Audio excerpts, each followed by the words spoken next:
Good evening, everyone. Looks like we will go ahead and get started. We have several people joining us tonight, so thank you very much. Welcome to the My Horse University and Extension Horse Quest live webcast titled Nutritional Supplements for Horses. Our presenter this evening is Dr. Carey Williams, the Equine Extension Specialist at Rutgers University. A Wisconsin native, Dr. Williams earned her doctorate in animal and poultry sciences with an emphasis on equine nutrition and exercise physiology in June 2003 from Virginia Polytechnic Institute and State University. She holds a master's degree in equine nutrition, also from Virginia Tech, and a bachelor's degree from Colorado State University. Dr. Williams joined Rutgers University in July 2003, taking an active role in teaching, conducting research, and working with the equine and academic communities to ensure the viability of the horse industry in New Jersey. She has worked extensively at Virginia Tech as a Pratt Fellow in Equine Nutrition, has designed and conducted various research projects dealing with equine nutrition and exercise physiology, and assisted in the breeding, care, and feeding of approximately 100 horses. Please note that you are able to ask questions during the presentation via the text chat to the left of your screen. Our questions will be facilitated by Dr. Amy Burke. Dr. Burke serves as the coordinator for the undergraduate equine studies option and the graduate research program in equine nutrition with the Animal and Avian Sciences Department at the University of Maryland. As an extension horse specialist, she provides statewide educational leadership and training in the area of equine nutrition and pasture management to members of the horse industry. The presentation tonight will be recorded and uploaded to our website if you want to review the talk at a later date. And at this time, I would like to turn the presentation over to Dr. Williams. Thank you very much, Amanda, and thank you everybody for joining us. Looks like we're going to have a great crowd tonight. I definitely encourage everyone to ask questions as I go through, but let me give you a little bit of background as to how my presentation is going to be laid out, in case you might want to save your questions because they might be answered as I'm going through. But I'm just going to give a little bit of background on supplements, why we might use them, and go through what a balanced diet is, when they might be needed. And then I've just picked some of the more common supplements to go through and talk a little bit about the particular components. I'm not going to talk about brands, and I encourage you not to ask about what brand would be best, because both Dr. Burke and myself working at a university don't give specific brand recommendations, but we can give recommendations in terms of what components might be in the supplements. For example, joint supplements. We'll talk about glucosamine and chondroitin sulfate, things like that. Hoof supplements, calming aids, antioxidants, various herbal products I'm just going to touch on very briefly, electrolytes, things like that. So those are some topics we're going to cover and expect to see those. At the end, hopefully we'll also have enough time, and maybe both Dr. Burke and I can answer some questions about some things that we might not have covered. So I will go ahead and get started then. Yep, there I am. So our current use of supplements, it is a multi-million-dollar market nowadays. Before, I'd say maybe, even 10 years ago, you'd pull out your TAC catalog and, you'd flip through all the TAC and then maybe flip through only one, maybe 2 pages of supplements. Now we have full catalogs with 20, even 50 plus pages of just supplements alone. And it's just really expanded and gotten pretty crazy in terms of what you can buy and how much you can buy for horses alone. There was a survey done by the United States Department of Agriculture that actually found 70%, or right about 70% of the horses that were surveyed, so it was a subset of the U.S. population, receive some sort of supplement. This is on top of their hay or their grain ration. Now, why would someone want to do this? Why would you want to use a supplement? Well, the number one thing is that something's just missing from the diet. Their hay or grain alone is just not going to suffice for their adequate requirements. It may be to improve a problem, or improve performance, or prevent performance failure. And my favorite reason why people may supplement is just to cover all your bases. Just if you're not quite sure, you're going to add it in anyway. And that's always a fun one to deal with when we do our nutritional consults. So why do we really need it? Well, if it's not if it's a normal horse on a well-balanced diet, and I think those two questions kind of scream out at you. What is a well-balanced diet, and what is a normal horse? Well, let me start off with the diet one, because I think that one's probably easier to answer. A well-balanced diet is minimum feeding rate for commercial feed. It is appropriate feed, and you're feeding quality forage. So nothing more than you have to in terms of the grain, and a good quality forage are probably the basis behind any diet. What is a normal horse? I don't know if I'm going to totally address this one. I don't know if there is really a normal horse, but in terms of the wear and tear that's performed on the horse, or that's done in terms of competition or exercise, etc., you can kind of decide whether it's a healthy horse that might not need any particular supplements, and we'll address this as I go through the presentation today. So this is just a little graphic of a balanced diet. So let's address this a little bit here and talk about this. So first, let's look at all of these red bars. So anything in red is what the diet is providing in terms of the forage. So let's say this is a hay diet. Anything that is in red is the nutrients that are provided with the hay. And I know it's a little small down here, but trust me, these are all the nutrients in the diet, from lysine, calcium, phosphorus, etc. And then you have your vitamins over on the right-hand side, your vitamin A, vitamin D, vitamin E, etc. So you can see that the only nutrient that is provided inadequate, and actually this line up here is the 100% line, so that is the balanced diet. That's what we are aiming for.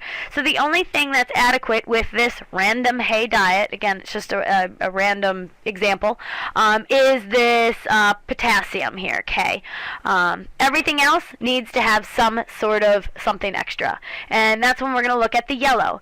These yellow bars are the what's provided by a pellet. Just say it's some sort of sweet feed, sweet pellet, something or other.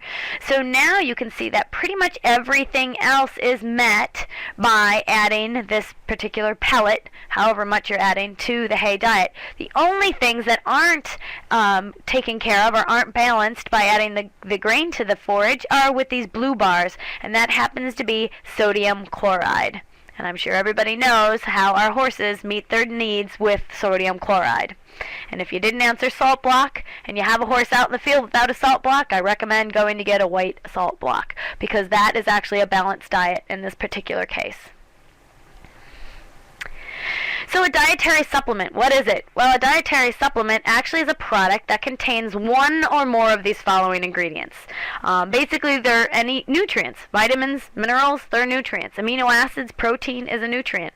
Herbs and other botanicals are also thrown in there as well. Now, the other question I get a lot is, well, what is a nutraceutical, and how does that differ? It does differ a little bit. Nutraceutical is a non-toxic food component that has scientifically proven health benefits. Now, some of these are some key words here.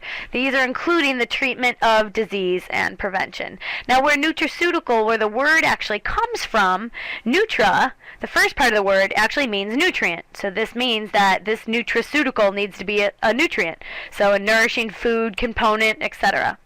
Ceutical, so the second part of the word, ceutical, basically comes from pharmaceutical. So this is a nourishing food or food component. So a nutraceutical is a food that acts like a drug, which is just what the description here said, a scientifically proven to have these health benefits in treating disease, etc. So that is the true definition of a nutraceutical. Now, I do want to point out that all nutraceuticals are supplements. So anything that's a nutraceutical falls under the supplement category. However, not all supplements are nutraceuticals. So there are some differences there. And I wouldn't get bogged down too much in the terminology here. I'm more concerned in what's in your supplements that you're feeding to your horses and whether they're actually effective or not. This is just a list of some of the nutraceuticals in case I confused everybody. Things like, I believe this is supposed to be vitamin E, not vitamin F, because otherwise I need to go back and take another vitamins class, because I'm not familiar with that one. But enzymes, fatty acids, amino acids, again, those are all nutrients in the diets. Glucosamines, these are some products and joint supplements. They are derivatives of supplements. So herbal supplements is the first category, and I'm going to start with, and I'm really not going to focus on it a whole lot because actually I have talks that I can take, an hour or two just talking about herbal supplements. And if anyone's really, really interested, you could always email me later on. I have published a review article on a lot of the literature that was done with looking at herbal supplements, and to tell you the truth, there's really not a whole lot. So I tell people not to get too excited when I send them the article. But really, herbal supplements aren't a true nutraceutical. Many of them have drug-like actions, and many of them are not scientifically proven. So if you remember back to the nutraceutical definition, it's not scientifically proven like it says it was supposed to. More than some of these herbal supplements actually have more than one active component, so there's possible interactions with other dietary components, with other possible drugs as well. Excuse me a minute. Pardon me. Some testing has been done in humans in labs, but a lot of the horse studies actually have been done in Germany, which is unfortunate because a lot of them also haven't been translated to English yet. I do warn people as much as I can that when they are on herbal supplements, they do need to consult with their veterinarian if they're on any other medications, just in case there are some interactions. I'm just going to list a couple of the more popular herbal supplements for horses and indicate whether there has been any research done or not. Devil's Claw, which is in a lot of joint supplements. It has been shown to have an anti-inflammatory effect, but unfortunately this is in laboratory animals, not in horses. They have never done any Devil's Claw studies in horses particularly. Echinacea, on the other hand, has been shown to have anti-inflammatory properties and has an antioxidant effect. This was looked at in horses, but it was only one study, and unfortunately it took about 40 days to show the anti-inflammatory effect and to have an effect on the immune system. Now garlic is a very popular herbal supplement that's used primarily for its anti-parasitic or for its fly control properties, antibacterial, etc. A lot of studies have been done looking at it in other species. The one study that I found in horses actually looked at this freeze-dried garlic. This level that they supplemented, and that's in grams supplemented per kilogram of horse weight, so that's body weight per day, they develop symptoms of Heinz body anemia. So it could become toxic, and I typically do not recommend it, especially if you have good fly control within your barns or use some of the parasitic wasps or other fly control methods. I believe those are probably more effective. Now, ginger has been shown to have a lot of different effects: anti-thrombotic, antioxidant, anti-inflammatory, antibacterial. Kind of goes on forever. In horses, there was some studies done actually here at Rutgers that saw that it reduced cardiovascular recovery time after exercise, but unfortunately increased the inflammation or inflammatory cytokines that occurred after exercise. So you have some good and some bad. So I'd really wonder whether it would be worth risking the good over the bad. Ginseng, on the other hand, has theorized to have a lot of really neat properties, however, never been studied in the horse. Valerian root, again, never studied in the horse, however, is a very strong sedative and is found in many calming aids. And I would put a big caution mark on this one because it is a controlled substance and is banned in a lot of show circuits, especially FEI. FEI competitions and some of the USEF regulated ones have banned valerian root, and they do test for it. Yucca, on the other hand, is anti-inflammatory, antioxidant, found in a lot of joint supplements, used to reduce a lot of pain and arthritis, even in human supplements. However, I can't report any scientific evidence because I have not seen any in the horse. There's also a lot of other ones. I'm just going to list them. They're anywhere. Flaxseed is actually considered an herbal supplement. Licorice, cranberry, horse chestnut, etc., etc. It goes on from here. I would be ultra careful with some of these herbal supplements because I've seen some out in the market that are actually toxic plants in horses. St. John's wort, to be specific, is one of them. That is a toxic plant, but yet I've seen it advertised as a supplement. So just buyer beware and be careful. Check with your vet or a nutritionist before you purchase. All right, So moving on, I told you I'd be quick with the herbal supplements because, again, you could get really bogged down in the mess of it all. So oral joint supplements have really two major goals: to make an unhoarse sound, really to heal. That is the real goal. And then the perceived goal is prevention.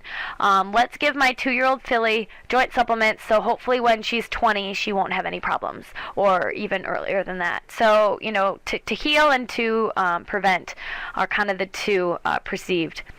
Research is very slow to prove effectiveness in a lot of these supplements. And most of these, especially if you look at a lot of the ads online, are all fueled by testimonials. If you want true research and you want a company to provide you with the research, most of the companies will actually have the research published online. But you can email the companies and they can send you the research that they've done. But I will say very few have actually done the research. So let's go into joint supplements just a little bit more. Training is very hard on joints. There's a lot of swelling, soreness. I know if I go take a hard run one day, I'm not very much in shape. I'm going to have some swelling and some soreness in my joints, even some of the back joints as well. Inflammation is what causes that. You'll see in us, you'll see even redness. In horses, the redness isn't showing up as well, but you'll definitely see the heat and the swelling, and they could be sore. A lot of this is caused by either the mechanical stress or chemical stress. Chemical is bacteria, but more so with abnormal joints you'll see because of injury or concussion. Basically this results in the osteoarthritis.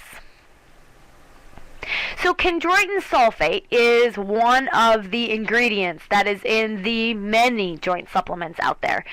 Chondroitin sulfate is in your body now. Even if you do not take a joint supplement, your body has the natural lubricants, and these are called glucosaminoglycans, which I never say that correctly the first time around, or sometimes even the third time around, so they're going to be called GAGs from now on.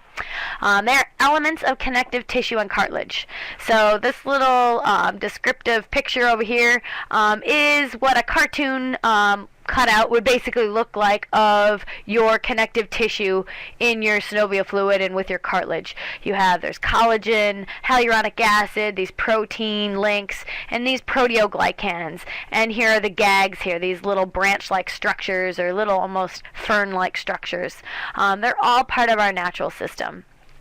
They help keep cartilage healthy. They help prevent damage. A lot of these can also, the chondroitin sulfates particularly, have an anti-inflammatory effect. But the big thing that I really want to caution everybody with here, and which is the one thing that has been researched, but not too positively anyway, is that anything that is fed to the animal needs to go through the gut wall before it's in the bloodstream, and then from the bloodstream it needs to get into the joint to actually become part of the lubricant. Well, once it's in the gut, only 32% of what is fed is actually absorbed, which means actually even gets into the blood. It's a very large molecule. Does that mean it's maybe broken down and reassembled and then moved to the joint? Maybe, or moved to the blood. But those particular studies haven't been done yet. But 32% is actually a fairly low amount. Even though, a lot of these have shown to be effective, but how it gets to the joint is still kind of a mystery. Now, glucosamine is another one of the components, and it actually makes up half of all the hyaluronic acid and chondroitin sulfate molecules. So if you think about it, if glucosamine makes up those other two HA and CS molecules, it's going to be smaller. Yes, definitely. Glucosamine is a smaller molecule. It actually helps form the proteoglycans that lubricate. So it's part of the lubricator. It's a precursor to these GAGs. However, if it's a precursor, is it necessarily the rate-limiting step in this production? So does that mean if I have more glucosamine, I'm going to have more GAGs? Or does my body already produce enough? And that's the big question that is really yet to be scientifically proven and scientifically answered. They have shown that glucosamine does also have an anti-inflammatory effect. But again, as with the chondroitin sulfate, the absorption rate of these molecules was only found at 2.5%. Now this has made a lot of scientists believe that yes, glucosamine may be broken down and reassembled and then taken up by various bodily tissues, the cartilage, the synovial fluid, etc. But it's still not exactly proven, and really that 2.5% isn't very good evidence. So most of the supplements that are out on the market, unfortunately, don't have an adequate amount in them, which is why I say buyer beware, and actually be an educated buyer. Check your products before you buy them, particularly with joint supplements. You are going to get what you pay for. If you're looking at the containers and one's $10 and one's $110, there's definitely a reason for it. So check the ingredients list. Some of the other ingredients you might see on a joint supplement may be hyaluronic acid. Again, that's a component of the joint fluid. We saw it in the picture previously. It's produced by that synovial membrane, which is around your joints, which kind of holds everything in there. Really lubricates the joint. It cushions the cartilage. It just kind of protects everything overall. Hyaluronic acid is the molecule that when veterinarians might come out to do a joint injection, that is actually what they're injecting. They're injecting hyaluronic acid. However, nowadays, some companies have decided that it might be neat to feed it and see what happens. And again, this is one supplement that has no research. And let me tell you, you guys are going to get sick of me saying this. Hyaluronic acid, the oral form, has never been proven to be effective or been proven to have been taken up by the body. There's a lot of lameness studies out there, I guess. They'll feed hyaluronic acid, they'll do some flexion tests, and maybe a week after the supplement they'll say that the horse is less lame, but was it time that healed it? And that's always a question that I ask. If it if you give the animal a week on the supplement, is it the time or is it the supplement? So just some questions, some food for thought, guys. I don't have all the answers either. MSM, and here's a word I'm definitely not going to pronounce, so I'll let all you guys look at that. It's basically a sulfur component, elemental sulfur. It's a component of collagen. It's all these protein structures, hair, nails, connective tissues. Again, no research to back any of these claims, but in humans it has been shown that if MSM is included along with the glucosamine and the chondroitin sulfates, it will actually help increase their absorption or their availability.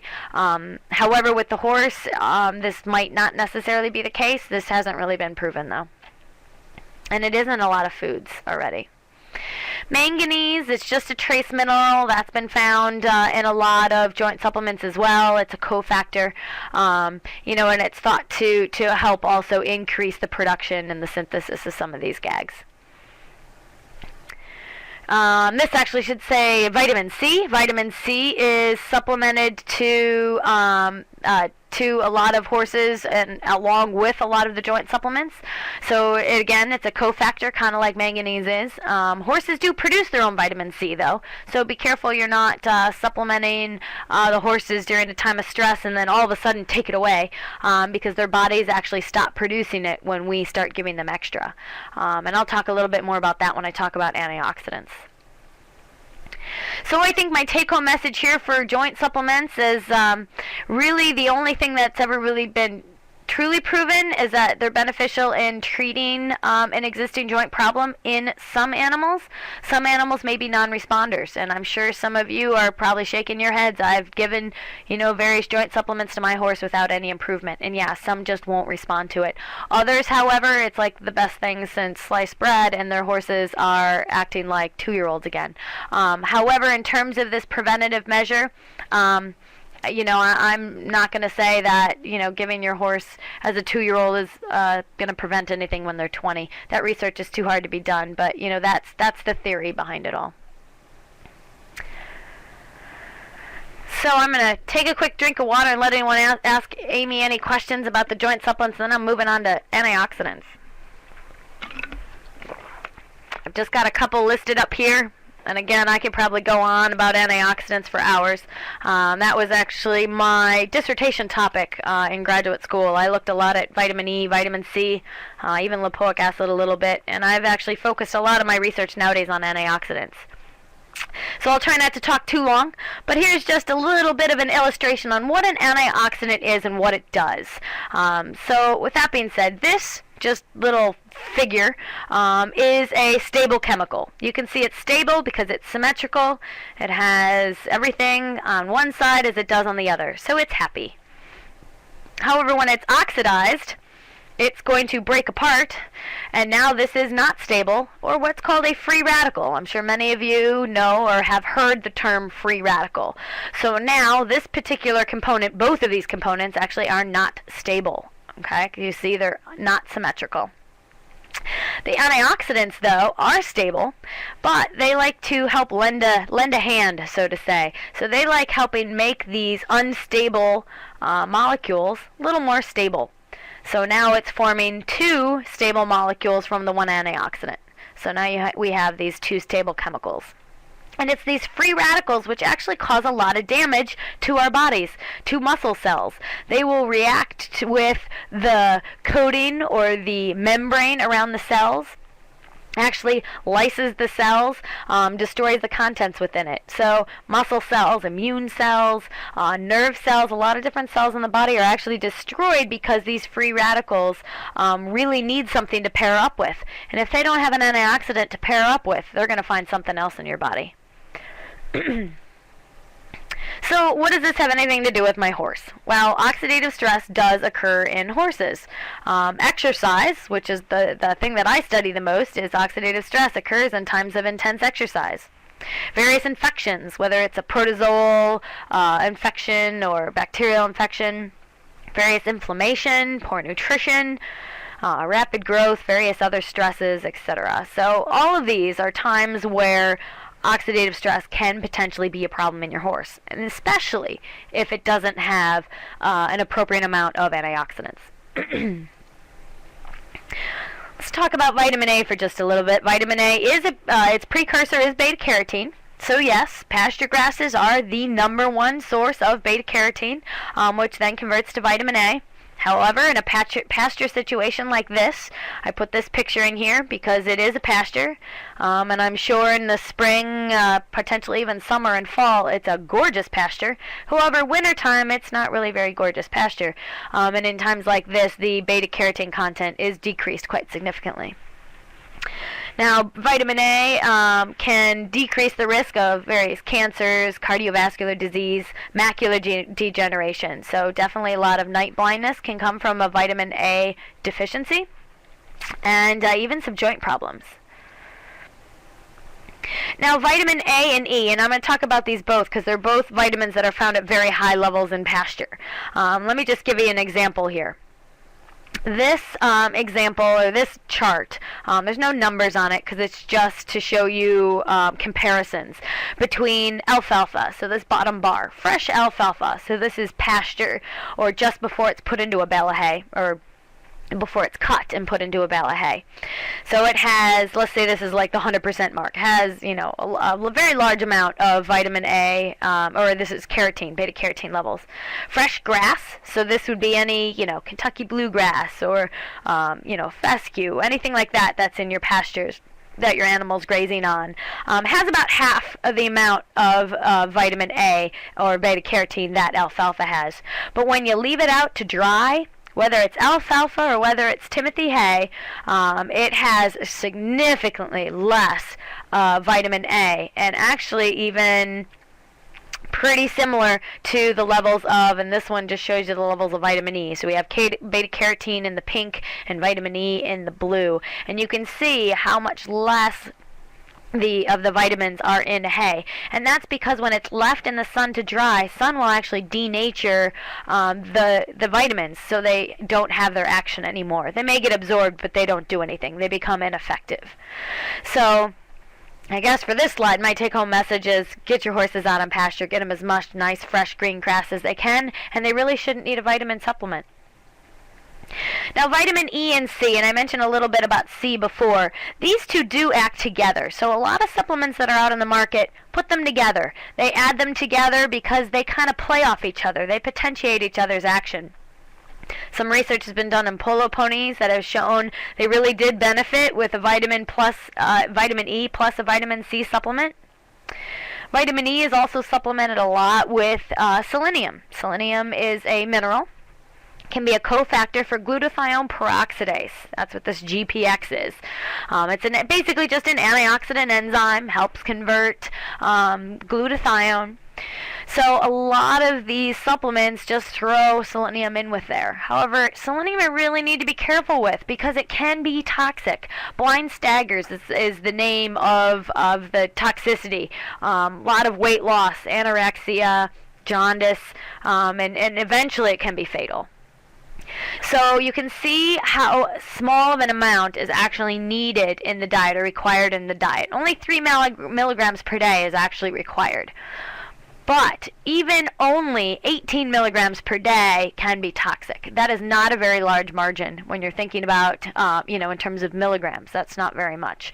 That might be accidentally your barn manager loses the scoop that's in your supplement, and they pull a scoop out of another bucket because they figured, well, it's just one scoop of the supplement. What does it matter?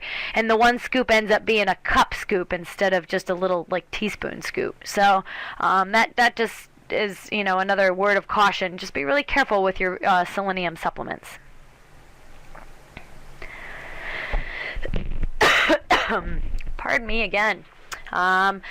I'm going to move on because we got a lot to cover, so I apologize if I'm going too fast, but again, at the end we'll be able to regurgitate and have some time for questions. But I'm going to move on to water and electrolytes.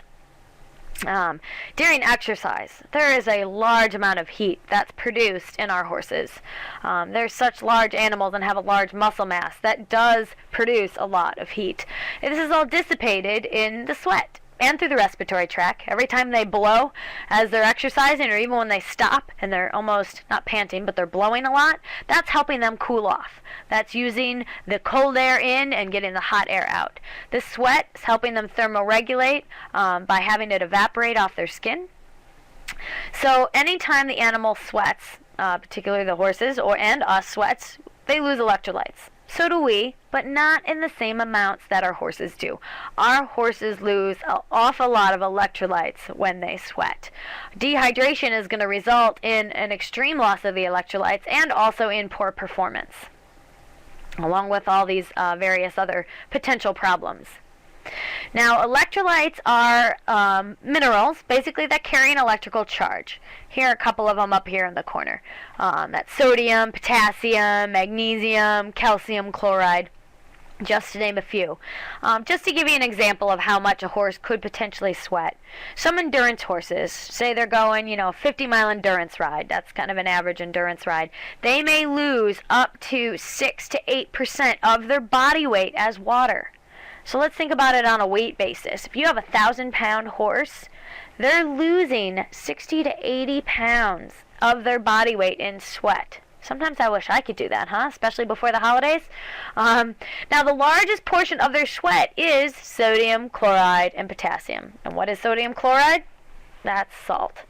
So, salt is the big thing that horses need and that they're losing in their sweat. These can actually decrease 3, 7, and 6-fold when the horse is sweating. They do also lose small amounts of calcium and phosphorus as well. So how do we replace these lost electrolytes? Well, keep in mind not all electrolytes are created equal. Look for the percentage of the sugar, dextrose, sucrose, etc. on the label. If that is the first ingredient, do not waste your money. You might as well go pour some good old sugar in them because they're not going to get their adequate requirements. The first ingredient needs to be sodium chloride because, as we just saw on the last slide, that the number one ingredient right here that they're losing in the sweat is sodium chloride. So what do we need to do? We need to replace the sodium chloride. So the number one ingredient should be sodium chloride. And I also want to make a disclaimer. I mentioned that I'm not going to be talking about brands. You'll see throughout here as I have thrown up pictures of various supplements. It's whatever I could pull off online. I'm definitely not giving any recommendations in terms of products, and don't read between the lines either. They just happen to be some easy pictures that I could pull off online for the slides. So you'll see them throughout the presentation. And again, if your supplement doesn't taste like salt, it won't do much for your horse. So with that being said, think to yourself, will Gatorade do anything? It helps replace my electrolytes. Can I give my horse Gatorade to replace his electrolytes? Well, think to yourself, if you've ever tasted Gatorade, is it salty? I don't think so. So what about electrolytes during competition? Okay, so we can preload. A lot of these endurance horses, they're gone for a long time. You put them in the feed or in the water, or these nice little dosing syringes are very convenient. You can keep them in your little backpack like this person might be doing. You can dose during a long ride. Say you're out for the day or you're on a weekend trail ride. You could give it, endurance horses were to give it at every vet check. So every 20 miles or so, they're given more electrolytes because they're sweating so profusely. Or you can give it after a competition. Maybe you're at a schooling show or saw a show, something like that. It was a hot day and they were sweating. You might only have to give maybe one of these dosing syringes or put a dose in applesauce or yogurt, or some people just good old corn syrup. However your horse likes it. Some will drink it in the water, some won't. But I would want to make sure that your horse is actually accustomed to it before you do.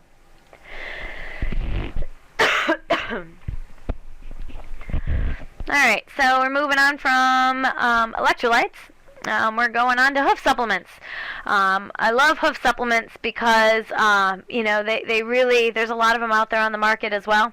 And some people think that they can take their horse's hooves and make it look like this and transform them into beautiful, nice, smooth hooves in the matter of days. Most of the experiments that have been done on hoof supplements are with biotin or with zinc. And what I mean here by these therapeutic quantities means they need an awful lot. Biotin is a B vitamin that is in feed. Horses don't really have a high requirement for it. But if they are deficient, it will impair hoof quality. But in order to really make a difference, they need an awfully large amount. It may help poor feet, but it really depends on the problem. If you have a really wet area and the horse is standing in mud, or if it's really, really dry climate and it's standing in sand, or any sort of environmental problem that's creating the hoof problem, no, the supplement's probably not going to work. However, if you don't have a very good balanced diet, then the hoof supplement might actually add some of the vitamins and minerals that are necessary to make everything better. Just to talk a little bit more about what nutrients are needed for the hooves, we have the B vitamin. Again, the biotin is necessary for the production of keratin. Iodine is essential for a lot of the thyroid hormones, which help regulate hoof growth. Methionine, that's responsible again for the keratin. That's all what makes up part of the hoof. It's also in our fingernails and toenails. Zinc contributes to the health as well and helps control the metabolism. So I think the major thing to look at here is the recommended dosage. Oh, and this is that absolutely gorgeous hoof that it's going to turn into in a matter of 2 days. But definitely any time you need to look at a supplement and determine anything for hooves, again, you pretty much get what you pay for, but if you're looking for something that's really going to help the hooves, biotin should be around 20 milligrams per day. Iodine, right around 1 milligram per day. Methionine, we're not quite sure how much is really necessary, and it hasn't really been studied yet, but zinc in the range of about 175 to 250 milligrams per day. So kind of check your dosages. There are some products out there that do have sufficient amounts. And again, all things are good in moderation, and this isn't for every horse. A good balanced diet, again, you might not need any of these. However, there are times where, some horses may just be missing something and they might actually need just a little bit of a boost. So definitely do your comparison checks with your dosages and your cost. Coat conditioners, the next category. Now, what nutrients will help, basically the nutrients that'll help a hoof will also help the coat, so everything we just talked about. However, if you were to pull a coat conditioner off of your local tack shop shelf, the number one ingredient is going to be fat. It's going to be some sort of fatty acid, omega-3 or omega-6, any sort of flaxseed, linseed, rice bran oil, anything that has any of those fats in it are considered the coat conditioners. So if you do want to save some money, you could go out and buy some just good old flaxseed or rice bran without adding in all of the extras, all the extra minerals, vitamins, etc., that could come in the conditioners. Or what I always say, use some little bit of extra elbow grease.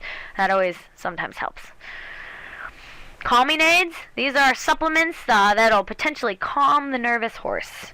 There's a lot of vitamin B's. Thiamine is one that's commonly used. It's water soluble, so any of these B vitamins, same with biotin, won't be toxic. It'll just be urinated out if the animal doesn't need it. Tryptophan. Oh, we all just had our dose of tryptophan recently, huh? Turkey, that's where we get most of our tryptophan from. It definitely makes me tired. So that's been used in a lot of calming aids. Magnesium is in there as well, but make sure you're not overdoing magnesium. This can be found in a lot of different supplements. So if you're on more than even 2 supplements, check that, especially kind of similar to selenium, that magnesium isn't overdone. And really, I'm not going to say anything about research here either, because in terms of a calming aid, it's really hard to show, how does a calming aid actually affect the horse? There was some studies done before my time at Virginia Tech, where I did my graduate work, that did some behavioral work looking at various supplements or various components to the diet, particularly fat, to see if it would affect behavior. But it was things like there was a grading scale of 1 to 5 based on the horse's reactivity. And as the horse walked through the barn, someone would jump out in the aisle and open an umbrella, and then they'd grade the horse from 1 to 5 on how it reacted. If it was falling asleep and it didn't even see it, obviously that would be a 1. But if it completely took off and ended up at the other end of the farm, obviously that would be a 5. And there was a grade in there. So more of, I guess a softer science, as a lot of people say. That's why a lot of these calming aids haven't really been studied, just because it's really difficult to see, is this horse calmer than it was before? But you can definitely tell, and I always ask people, if you have had your horse on a calming aid, do you feel it works? If you feel it works, by all means, then keep feeding it. However, if you don't feel it's working, it's probably not, and I wouldn't waste your money. Digestive aids. Let's just talk about these 2 different types of digestive aids here for a bit. Probiotics are naturally occurring live organisms. They're actually produced digestive enzymes. Sometimes they add B vitamins again, some growth inhibitors, and they will help. They're used typically after antibiotic treatment, any illness or any other type of stress that may inhibit or impair digestion. However, I always say, if you give this to a healthy horse, you're not going to make it a super digester, so you're not going to turn this into a super animal. However, it may be appropriate in times of stress or any other illness. Yeast is given and sometimes combined with the probiotics because it helps increase fiber digestion. It kind of helps decrease disease-causing bacteria, stabilizes the gut pH, etc. And I know particularly, I'm not the best one to answer any questions along these lines, but definitely ask Dr. Burke. She had a graduate student that was looking at some of these digestive products. Not to put her on the spot or anything. Some other supplements here.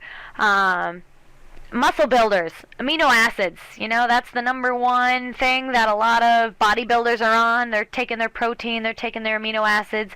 Lysine, threonine are limiting amino acids in horses. So, someone made the chat big so I can't see my screen. We're going to put that back. But any of these amino acids are good for building muscle. However, in horses, they don't act exactly like what it will for a human athlete. They do need their protein, but you're not going to make, an Arabian look like a quarter horse. It's just not going to happen. But, good quality proteins are important. Some good quality proteins, alfalfa. Alfalfa is one of the best sources of protein. Soybean meal, if you want a more concentrated source. Soybean meal is great, very high in lysine and threonine. A lot of people ask about gamma orzinol and how that might help build muscle. Well, it can. It's actually extracted from rice bran, and it's out on the market as a muscle builder as well. Weight builders, if you want a good old-fashioned weight builder, I would just supplement some fat. A lot of the omega-3 fatty acids are out there. Fish oil, flaxseed oil are in a lot of these supplements, but for putting on weight on horses, my favorite and probably the cheaper way to go is some rice bran. That's the best way. You can feed up to 2 to 3 pounds of that for a thin horse, and it actually puts a nice shine on their coat along with some good body condition. Any help with anhidrosis? If anyone has had a horse with anhidrosis, you definitely know that this can be a problem. It's actually the lack of sweating. You may exercise your horse very intensely, come to the end of the ride and think, wow, this is great, my horse isn't sweating.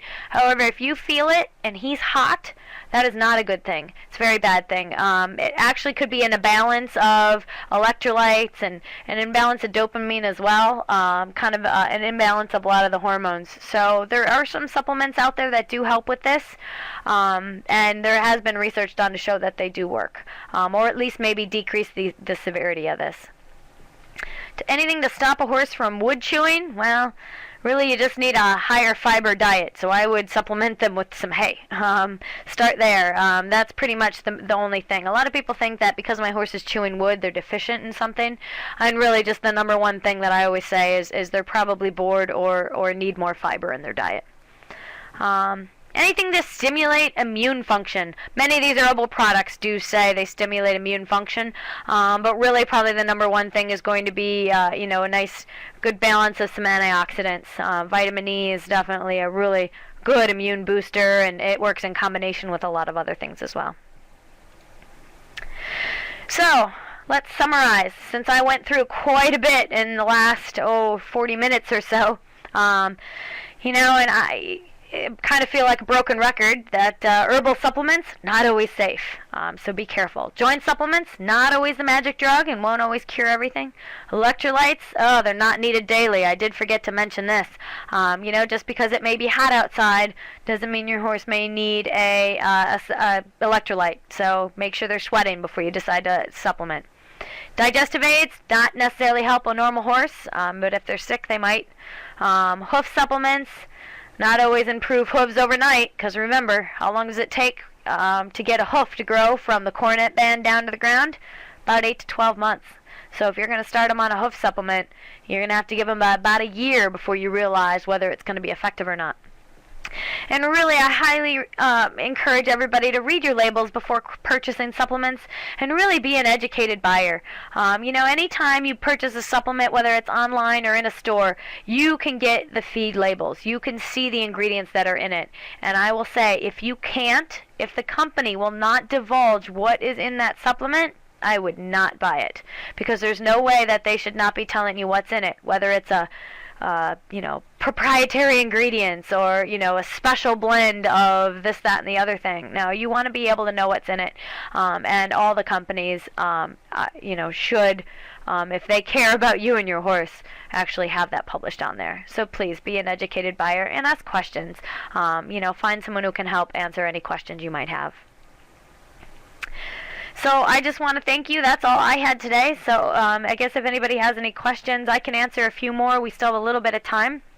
And it looks like we definitely would like you to fill out an email survey. And please tell us what you think. And I'm sorry for coughing so much. Goodness.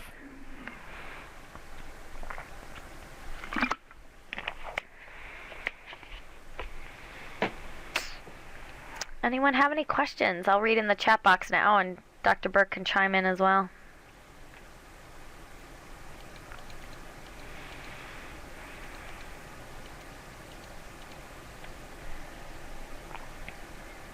Are there any good references for maximums and minimums of nutrients in the diet?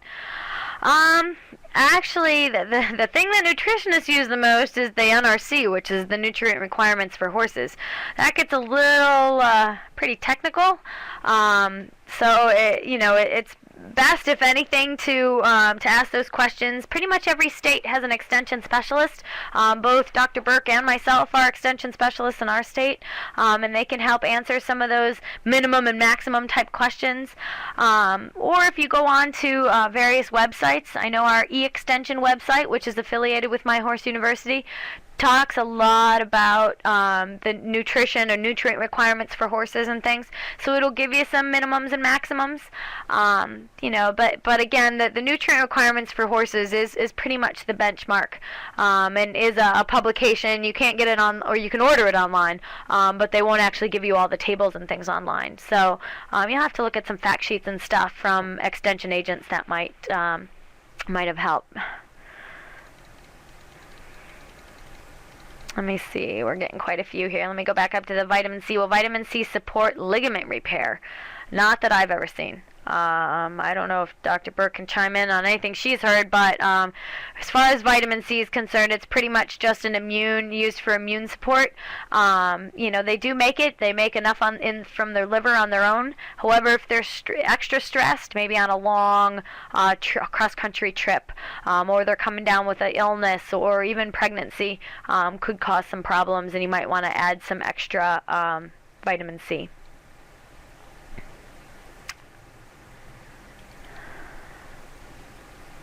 Some of the NRC is accessible online. I know they do have a computer program that is free online, so if you really wanted to play with that, you could, and then you can order it online. It's a hardcover book, about 300 pages. So, sorry, I'm just keep scrolling up to look for any questions that I might see.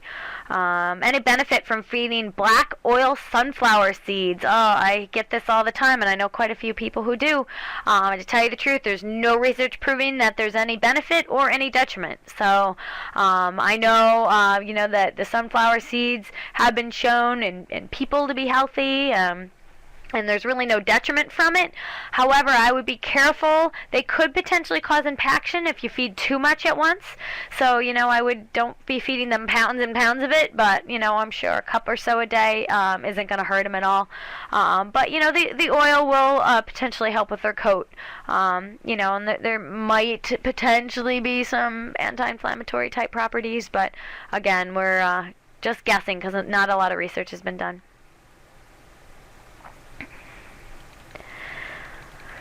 Let me see. I'm getting behind on the questions. Sorry about this. I have to go all the way up.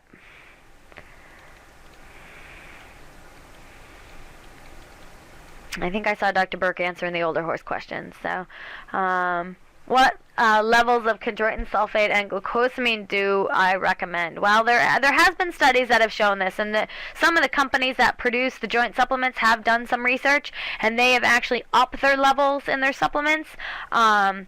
And, I really feel bad because right off the top of my head, the numbers aren't coming to me, but I want to say, especially the glucosamine is around the 14,000 milligram range or something. It's a very, very high level. And if I were to have, a supplement in front of me, I could actually look at what the ranges are. But they're very high, and pretty much the only adequate levels are the levels you get in the very expensive supplements. So when I said you get what you pay for, a lot of the supplements that are the cheaper versions just don't have enough in it.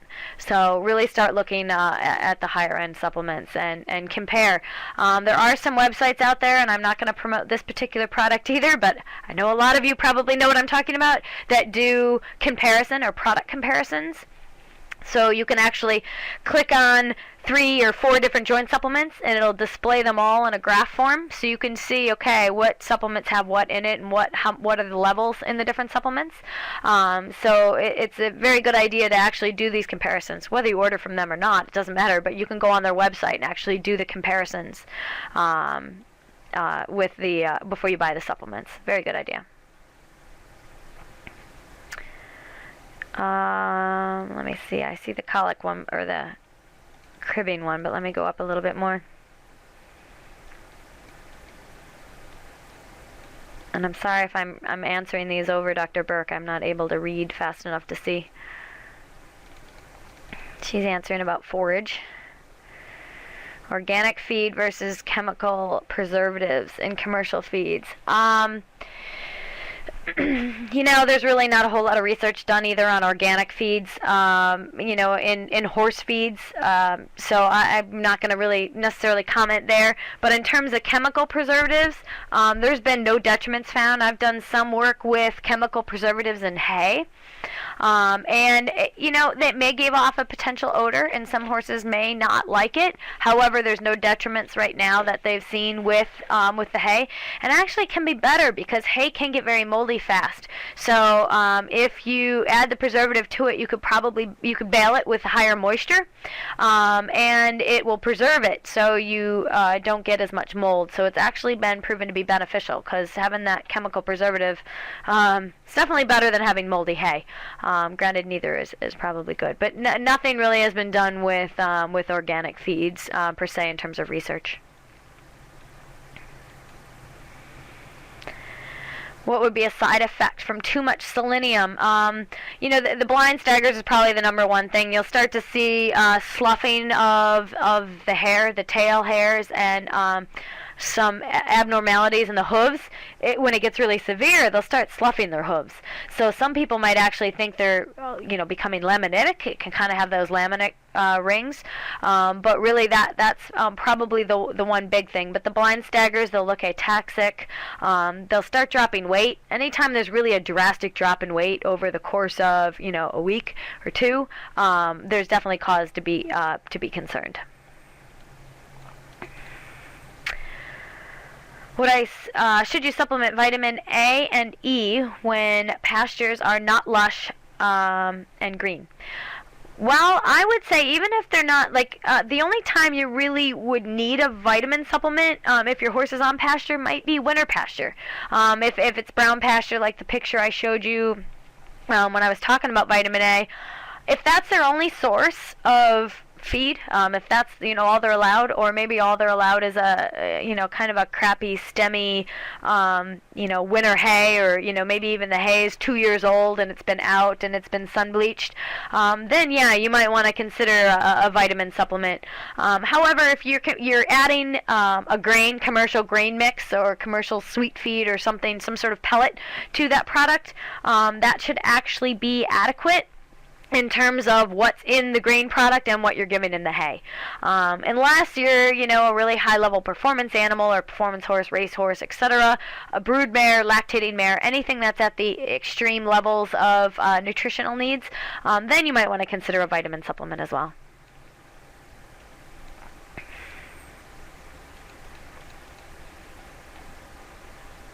We have been using the horses since the beginning of time. Why is there so little research done? That is a very good question. I'm so glad you asked that. However, if you look at all of the millions and millions of supplements that are out on the market, most of these companies aren't going broke. So even though they don't have any research to back up their product, we're still buying them, and they're still selling them. So why would they perform research on these supplements to prove that they don't work?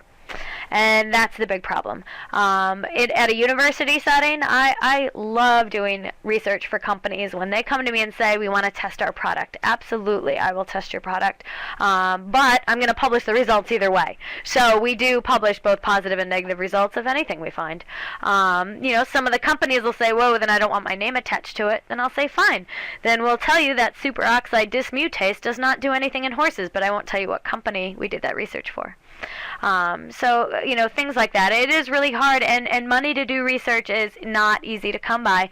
If we had, if we were curing cancer or solving the laminitic problem, there'd be money out there. But money to test whether devil's claw is effective in horses is just, the money's just not out there, and yet they're still selling the product. So I think that's probably the biggest reason.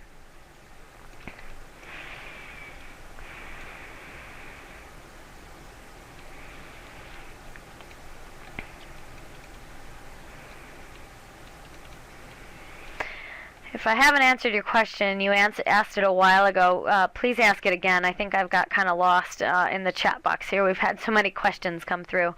And I really appreciate all the questions. I know this is by far my favorite topic to talk about because there's so much out there being sold, and there's so much question about what's done when, and there's a lot of myths out there as well with what works, what doesn't.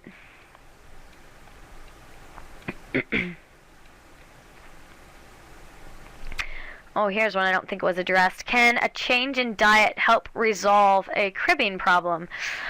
More hay. Kind of the same with, helping wood chewing. It's the same sort of thing. If they have hay in front of them, and granted, not all horses are like this. Some will have a huge bucket of feed in front of them, and they'll still be cribbing.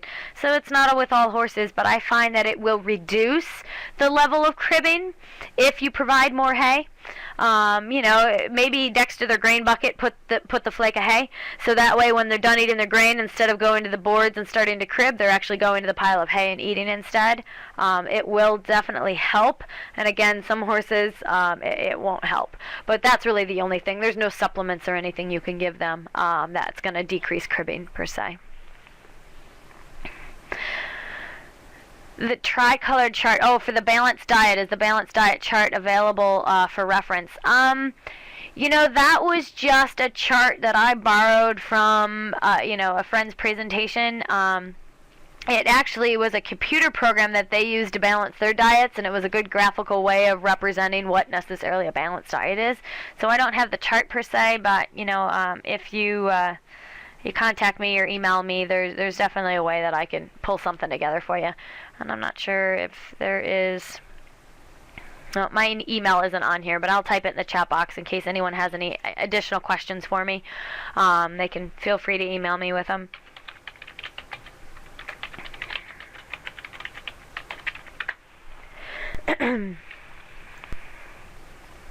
So there's my email.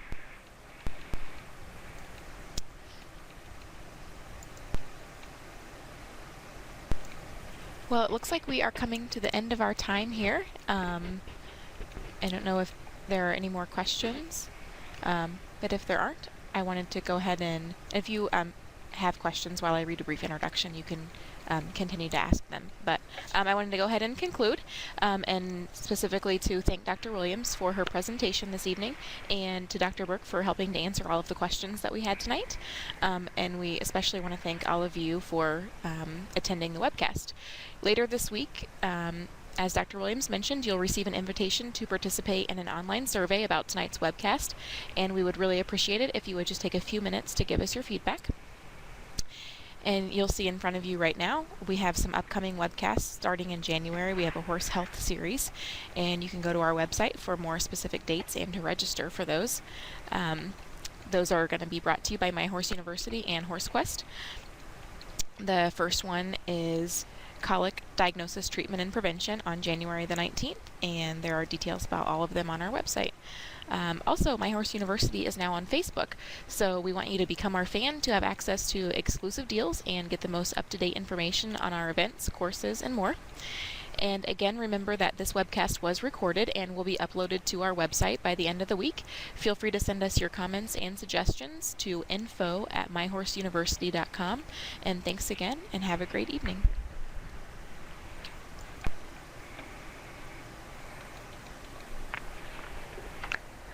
And thank you, everybody.